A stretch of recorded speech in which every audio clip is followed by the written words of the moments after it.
पिछले व्लॉग में आपने देखा कि कैसे हमारी फ्लाइट कैंसिल हो गई थी, इसलिए हमने तुरंत प्लान चेंज किया और ट्रेन टिकट्स बुक किए। रात को पुणे रेलवे स्टेशन के लिए निकल पड़े। स्टेशन जल्दी पहुंच गए, इसलिए एसी वेटिंग रूम में रुक गए और अपनी ट्रेन का वेट करने लगे। हमारी ट्रेन थी पुणे कन्याकुमारी एक्सप्रेस और अच्छी बात थी कि वो ऑन टाइम थी। और एक बात बताऊं, जो ट्रेन टिकट एजेंट के थ्रू बुक हुई थी उन्होंने एक अननेसेसरी एक्स्ट्रा चार्जेस ले लिए विदाउट एनी प्रॉपर रीजन, और हमारे पास भी उस टाइम कुछ ऑप्शन नहीं था। तो ये ध्यान में रखना कि अगर आप जा रहे हो तो आपका ऑल्टरनेट प्लान रेडी रखना। हमारी ट्रिप एक्चुअल में 7 दिसंबर से स्टार्ट होने वाली थी, बट फ्लाइट के कैंसिल होने की वजह से बहुत सारे चेंजेस आ गए। चाहे हम कितनी ही परफेक्ट प्लानिंग क्यों ना करें, जिंदगी अपनी तरीके से चलती है। रास्ते में चेंजेस आते ही है, बस उन्हें एक्सेप्ट करके हर पल को एंजॉय करना ही असली जर्नी होती है। अभी ट्रेन से जा रहे हैं, अब क्या ही कर सकते हैं। देखते हैं अभी आगे क्या होगा। ट्रेन का भी हमें कुछ मालूम नहीं था, ये फर्स्ट टाइम था फ्लाइट में भी और ट्रेन में भी। बघू आता इथून ट्रेन किती वाजता येते। आम्ही ट्रेनच्या तिथे थांबलेलो आहे।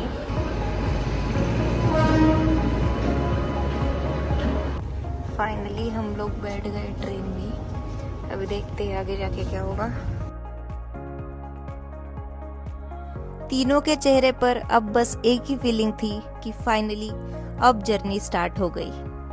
हमने अपना बेड बनाया और थोड़ा रिलैक्स किया, और मेरी seat side lower window seat थी, जो कि इस सीट पर ट्रैवल करना मेरा एक ड्रीम था। तो जैसे ही ट्रेन चली, मूड भी तुरंत चेंज हो गया। अब टेंशन नहीं, बहुत सारी एक्साइटमेंट थी। हमें पता था कि ऑलमोस्ट 2 दिन ट्रेन में रहना है, और इस जर्नी को एक्सपीरियंस करना ही तो असली मजा था।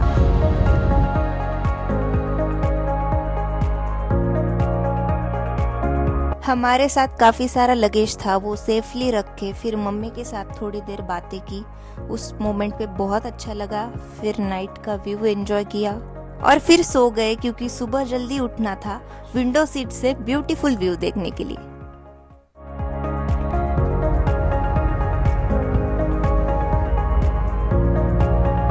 सुबह करीब 6 बजे मेरी आंखें खुली, और आंखें खुलते ही बहुत ही खूबसूरत नज़ारे सामने थे।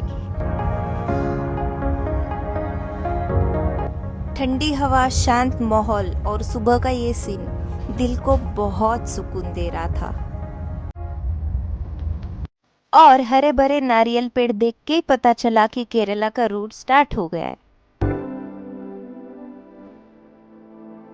सुबह सुबह हम कलबुर्गी जंक्शन से गुजर रहे थे, और गाइस सच कहो तो मुझे लगा ही नहीं था कि ट्रेन जर्नी इतनी खूबसूरत और एंजॉयबल हो सकती है।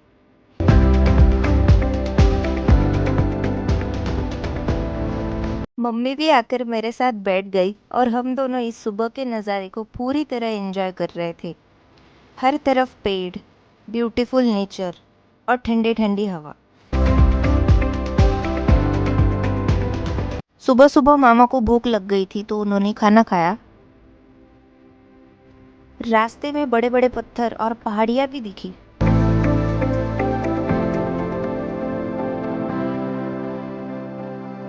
और सच में गाइस, दिसंबर ये बेस्ट मंथ है ट्रैवलिंग के लिए।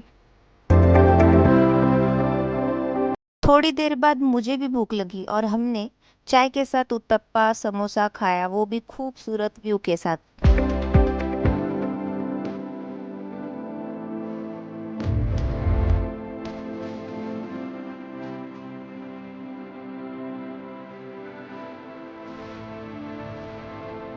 विंडो सीट से देखते हुए ये नज़ारे हमेशा याद रहेंगे।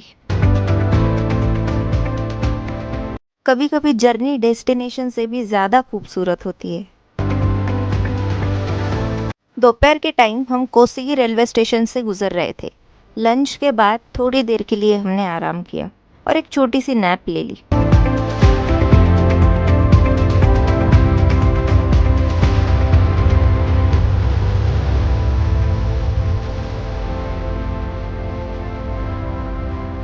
शाम के करीब 6 बजे हम तिरुपति रेलवे जंक्शन पहुंचे।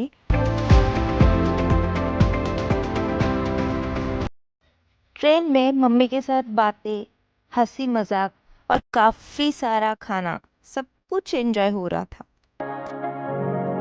ट्रेन में बहुत सारे फूड ऑप्शंस ट्राई किए और डिनर के लिए रेल रेस्टोरेंट से ऑनलाइन भी ऑर्डर किया जो जंक्शन पर पिकअप किया।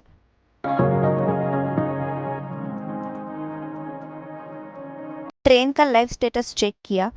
सुबह 4:30 बजे एर्नाकुलम जंक्शन पर 1 मिनट के लिए रुकने वाली थी।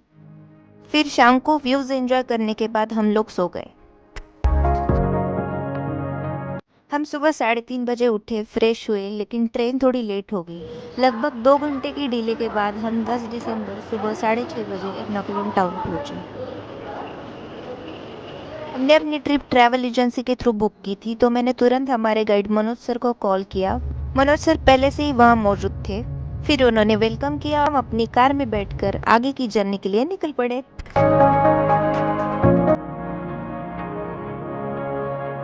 तो यही कार पूरे ट्रिप के दौरान हमारे साथ रहने वाली थी। रास्ते भर मनोज सर ने कोची सिटी, उसकी हिस्ट्री और फेमस जगहों के बारे में काफ़ी इंटरेस्टिंग बातें बताई। Only transporting by boat only. ओह। और गाइस, इस तरह हम अपनी ट्रिप के पहले दिन कोची पहुंच गए। अगर आपको ट्रैवल एजेंसी या बुकिंग रिलेटेड कोई भी इंफॉर्मेशन चाहिए तो कमेंट सेक्शन में ज़रूर बताएं। And thank you so much इस व्लॉग को देखने के लिए। अगर आपको ये जर्नी पसंद आई हो तो लाइक, शेयर, कमेंट और चैनल को सब्सक्राइब ज़रूर करें।